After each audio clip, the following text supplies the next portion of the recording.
Hey there, Internet. Felix Fitch of Frisco Flame here, and I am coming to you live because I thought this would be easier to do, not have to have a real edited video. And I'm going to talk about what the hell happened at New Japan last night. Because, wow. But to get to last night, let's go talk about the Cup. Now, I've already started tearing for the thumbnail my New Japan Cup bracket, but this was a really shocking Cup. For myself, I had a lot of the young lions actually making it past the first round, which didn't happen. I thought Yota Tsuji would beat Toge Makabe. I thought Yuya Uemura would beat Yoshinobu Kanemaru, but that didn't happen. I got a decent amount though. I got a decent amount right.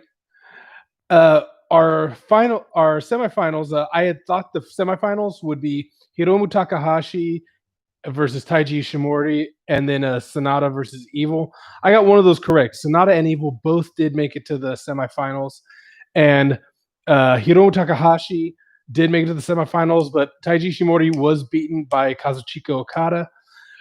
But wow, this was a surprise because I had Sonata winning it all. I thought this was Sonata's year. I thought they were going to finally pull the trigger on him.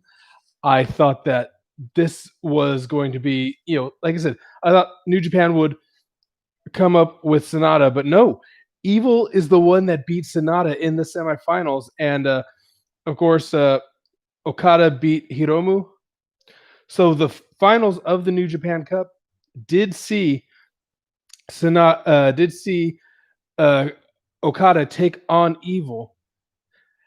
And in the build up to that, for the New Japan final, we really didn't have any title matches. It was a lot of kind of not really throwaway matches, but something of note was Master Wato made his debut, and Master Wato will take on Doki, who, by the way, Doki wearing his face mask. They've done these Way of the Grandmaster promos throughout the Cup, and we finally get to see Master Wato, and we see what he's about. This guy can move. He's still kind of to me, a little baby face, has some of that baby fat still on him, but he is able to move some very impressive kicks, strikes, and a shocking amount of control on the ropes. Like, he does a few springboards where he just stalls and stands on the rope for a sec, which, if you've ever tried that, that is very difficult. Love that. And he does get the win in his with a reverse powerbomb followed by a corkscrew senton over Doki. So Wato shows up very much winning ways. And after the words, Kanemaru attacks him. So I guess we're setting up Kanemaru. Or are we just getting like a Suzuki-gun feud with Master Wato? Who knows? But Hiroyoshi Tenzan does run out to make the save. And in our final, we get Evil versus Okada, and the fact that Evil made it to the finals broke everybody's New Japan bracket, as far as I know. Literally nobody saw that coming. But Evil does take the time to brutalize Okada on the outside, and continues the attack on the outside. It continues brutalizing him when they get in ring, and Evil making here was a surprise. Maybe we get another surprise tonight. Maybe he'll have a win. The match evens out between the two. They're both laying heavy attacks on each other. They're keeping a moderate pace. And the tables do turn a bit when Evil throws Okada into red shoes and delivers a low blow. And Evil starts getting darker in his attacks. Okada's able to counter at every step. And one of my favorite parts has to be a forearm exchange that basically becomes a clapping trade-off with the crowd, with them clapping with every strike.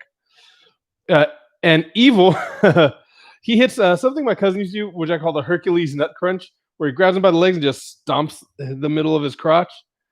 Yeah, he hits the Hercules nut crunch on Okada to soften him up for Everything is Evil, getting the win and becoming the official winner of the New Japan Cup, and the man who challenges Tetsuya Naito for both belts. Evil is celebrating with his trophy, and he calls out Naito, who comes out dragging both belts, which he will defend, obviously, against Evil at Dominion. And Naito seems to be looking forward to an LIJ versus LIJ title match at Dominion, and keeping the gold within the faction. And when he puts up the fist, Evil comes out to put the fist, switches it to the too sweet, and lays, and everything is evil on Naito, turning him inside out. And and a Bullet Club makes their way out to celebrate their newest member with Evil as he stomps the LIJ hat and kicks it onto Naito. And as they surround Naito, and as a Bullet Club surrounds Naito, LIJ comes out to clear the ring, and Evil keeps showing the Too Sweet to Hiromu, which I thought this was going to lead to an Evil Sonata program in the near future, but it looks like he's really focusing on Hiromu with this betrayal. So that was night one, and again, that New Japan Cup broke everybody's brackets as far as I know. I do not know a single person that had Evil going all the way to the end. But the next night, this morning, if you're here in the US, at Dominion, we start off with Satoshi Kojima and Ryusuke Taguchi and Yuji Nagata taking on Gabriel Kidd, Tomoaki Honma, and Togi Makabe. Kidd and Taguchi starred, but we do see the veterans tangle a bit with each other and the kind of chopping clap along for Honma along with the crowd. By the way, yeah, these last two shows, there are crowds back. There, you can see there's a seat between each person. Everybody's wearing a mask, socially distanced. It is so good. And by the way, I forgot to mention that last night during Evil's heel turn, Milano was just distraught. He was beside himself. He was crying because he's always out there with the scythe and the little like a twirly light thing. I don't know what that twirly light thing is called. That shows the evil emblem. It was beautifully sad to watch. But here, Kojima and Honma get a lot of time to work each other, and Nagata is the one that gets the win over Kidd with a crossface after an exploder. Overall, fine match to watch through. And next up, we had Sanada and Hiromu taking on Tomohiro Ishii. Taking on Tomohiro Ishii, Toriyano, and Yota Tsuji. And I left somebody out of this match, but Sanada and Yano start off. There's a great alligator roll that Sanada does with a single leg hook. And I need to steal that sometime. I need to make sure to go back, look at that, and steal it. Sanada does even get a double Paradise Lock variant on both Yano and Tsuji. And this match at times does resemble kind of a frantic Looney Tunes short with both the members of Chaos and LIJ getting the licks in. Tsuji is able to get in some great offense and looks good, but he succumbs to he succumbs to a single leg Boston Crab from Hiromu. Bushi's the one I left out of that one. Next up, though, we get El Desperado, Yoshinobu Kanemaru, and Doki taking on Master Wato, Yuya Uemura, and Hiroyoshi Tenzan. And Tenzan, Wato, and Uemura start off with an attack on Suzuki-gun, kind of taking Suzuki-gun's approach away from them. And they take away the advantage of surprise. Again, Master Wato continues to look impressive, easily off his feet and moving to attack. There's a good amount of synergy between both teams. But much of the match does seem custom-made to establish Master Wato's moveset, as well as giving Uemura a bit of time to shine. And Yuya almost gets the win, but El Desperado throws the ref between them, causing enough of a stall for him to pull off his double underhook facebuster to get the win. We follow this with Yujiro Takahashi and Taiji Ishimori taking on Kazuchika Okada and Hiroki Goto. And I'm surprised by how strong they've really made Yujiro look lately. And we do get a bit of a New Japan Cup rematch with Okada and Ishimori interacting in the match. And though the interaction is, and in that interaction, there's a pretty kind of comedic giant flapjack from Okada.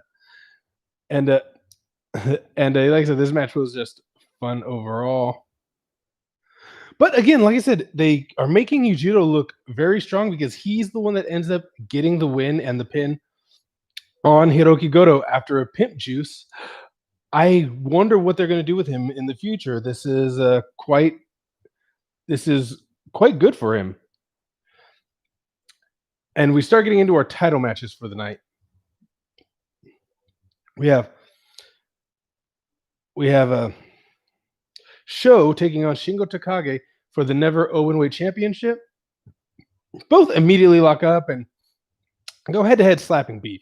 Shingo seems to have an answer for Sho's entire offense, but Sho also has his opponent scouted and avoids a few counters out of their first executions. There's a lot of hard-hitting, heavy action between both competitors, and just go back and watch this match. A lot of action that I could not do it justice by describing. Sho is incredibly resilient throughout and doing what he can to stay alive, but it's just one too many slams that sees him fall to the last of the dragon, keeping the belt on Shingo. And as Shingo leaves, El Desperado then attacks Shingo, hitting him with his own title belt and challenging him next for the Never Openweight Championship. Next up, we have Taichi and Zack Sabre Jr. taking on Hiroshi Tanahashi and Kota Ibushi for the IWGP Heavyweight Tag Team Championships. And Tanahashi, by the way, is wearing some sweet shoulder spikes.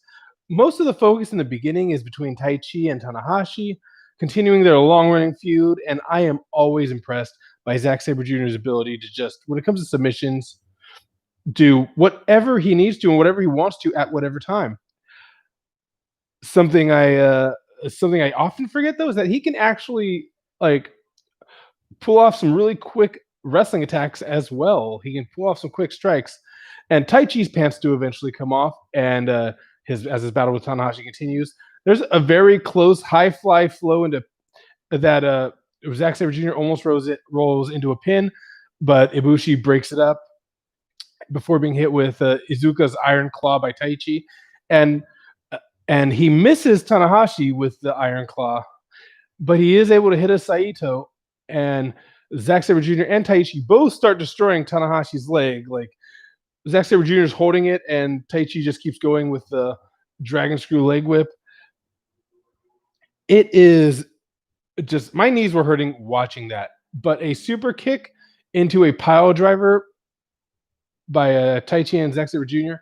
on Tanahashi get the pin and the win, making them the new IWGP Heavyweight Champions. I did kind of see this one coming, but I am shocked by how much they're just destroying Tanahashi in this match. But here's what you're here for. Evil versus Tetsuya Naito for the IWGP Heavyweight and Intercontinental Championships. And Evil comes out with some sweet new gear and some amazing music. Red Shoes immediately moves to eject Bullet Club, but not before, because he's not putting up with any of their tomfoolery for this match. It is interesting to see Evil without the eye makeup. He looks completely different. Also, I think he's wearing Awesome Kong's old gear. He's kind of dressed almost like a Spartan-ish warrior thing. It's a look. It's a choice. Naito gets tired of Evil stalling and throws him all around the barricades outside the ring. Naito has lost his tranquilo all the way through this match. He is having none of it. Evil is able to take over on the outside. And at one point, because Milano is still out there holding out hope, he still has his little scythe. Evil takes the scythe from Milano, breaks it, and throws it at him. And Milano gets so heartbroken, gets fired up, goes over the barricade to attack Evil, who just whips him into another barricade, and he's being attended to by a young lion. And at this point, my entire Twitter timeline is just like, no, Milano, we must avenge Milano. It's like, how could you? How could you betray him? He loved you. It was a lot of fun, really. Evil continues to his attack on Naito. A lot of times it seems like he's taunting him opposed to finishing it quickly and continuously targeting the knee. Apparently, I saw Karen make this joke earlier. It's like, last year it was, who needs a neck? This year it's, who needs knees? And there's a great spot that sees Evil drive the knee of Naito. Like, he picks up the knee for like a knee breaker, but picks him up and throws his knee through a table on the outside. I thought that was great. I thought it was a really cool spot. Evil tries to put a chair around the knee of Naito and goes to hit it with another chair, but Red Shoes picks up the half of the table to shield Naito from the attack to stop Evil from doing that. And Evil has so many opportunities to put away Naito, but Naito keeps surviving. Naito even does a run on Evil that I swear dropped him straight on his dome. And though Evil is able to stop a couple Destino attempts to stay in the match, he's even able to throw Naito into Red Shoes. But while Red Shoes is knocked out, Jado saunters out to the ring with his Jado saunters out to the ring with his kendo stick. Although as he's sauntering, Taiji Ishimori comes running out like, "Come on, let's do this!" Hits a seated senton on Naito. He hits a he hits a season on Naito, but Hiromu comes out to super kick Jado and suplexes Ishimori into the turnbuckle. Evil is able to slam Naito's head through a chair, but Red Shoes is still out of the equation. Bushi appears to come out to help Naito, but clearly looking at this is clearly not Bushi, not the right body shape, not the right kind of look in the eyes. And he pulls out a freaking garrote.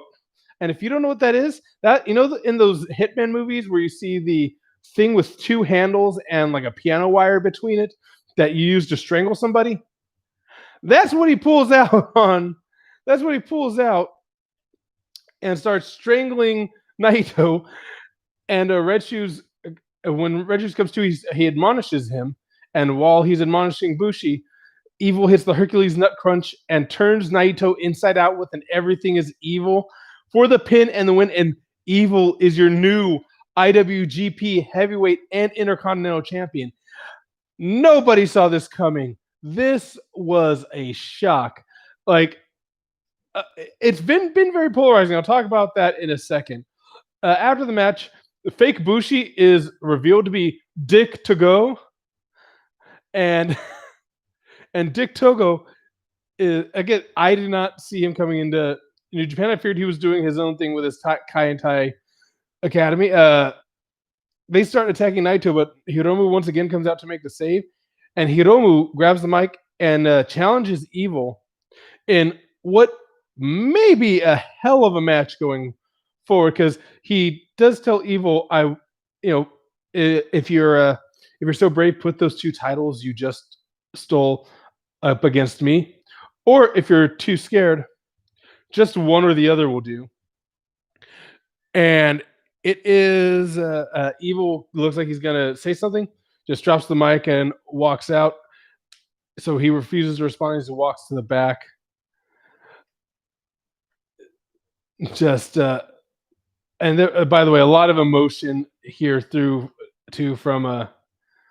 Hiromu, just raw energy. I love this. People are very polarized online about this. There are some that say that this is like, oh, New Japan just has the worst booking, or how could you put it onto Evil? How could you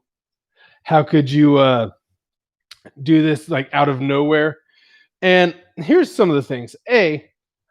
Evil joining Bullet Club does make sense as far as getting Bullet Club some representation that's in the country at the moment, because they're a little short staffed. Maybe that's why Yujiro Takahashi has been booked so strong, because they don't have their people because of quarantine and stuff.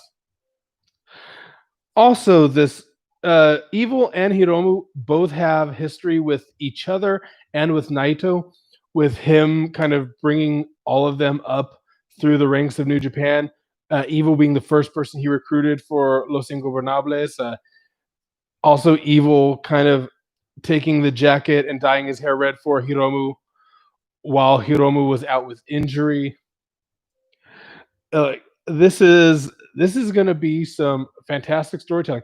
I still don't know what Dick Togo's doing here, but I'm not gonna complain about Dick Togo, because he's awesome. Like, even now, he's still working, still wrestling, and still amazing. So I think with the way New Japan uses its veterans, I think he's actually a pretty good fit there, and he'll be great in the mentor role. Plus, he is evil indeed. Like I said, I'm struggling to see like where fans are getting like so up in arms about this, because even if you look at it as different pieces, it still makes sense. It's still a very good story told. It still has a lot of potential going forward, and I'm very much looking forward to seeing what happens in New Japan. Now, will Hiromu get his shot, or will he have to enter and win the G1 to take on Evil? Who knows? Will Sonata win the G1 and take on Evil? I don't know, but I'm excited to see where this goes. But anyway, people, thank you for joining me live. I'm going to obviously have this up momentarily, but you know what? You can subscribe to me here. Uh, every Wednesday and Friday, my show Underground Lucha Things shows up. Oh, good question, Michael Coelho. So is Naito done? I don't think Naito is done, but I think he's on the back burner for. I think he's going to be on the back burner for a bit. I don't believe Naito will immediately be going back for the championships. But then again, that's another possibility. If Naito wins the G1 climax, he could be in line to go to Wrestle Kingdom and face Hiromu. There's a lot of possibilities here. I don't know what's going to happen, but I very much look forward to finding out and seeing this story kind of unfold. I still need to go back and watch the press conferences, and then also when they put the English subtitles because my Japanese is half okay. So yeah, guys. But like I said, every Wednesday and Friday, Underground Lucha Things comes here on this channel. I'm going to start putting out more wrestling related videos as I can. I'm kind of setting up what I want this channel to be. But yeah, be sure to thank you for sticking around. And hey, if you got time, go check out, get some of my pins and pops. I've got new pins coming out tomorrow. But if you're watching this on Monday, the new pins are out today. But they're Pride pins. The money goes to Trevor Project. And I'm also making masks. In fact, I just made some Japanese masks for my Japanese cousins. So I look forward to getting those delivered to them. And if you want my shirts, go to friscoflame.com. But anyway, people, it's been wonderful. I'm going to do just a quick little edit of this. Peace out. I will see you next time.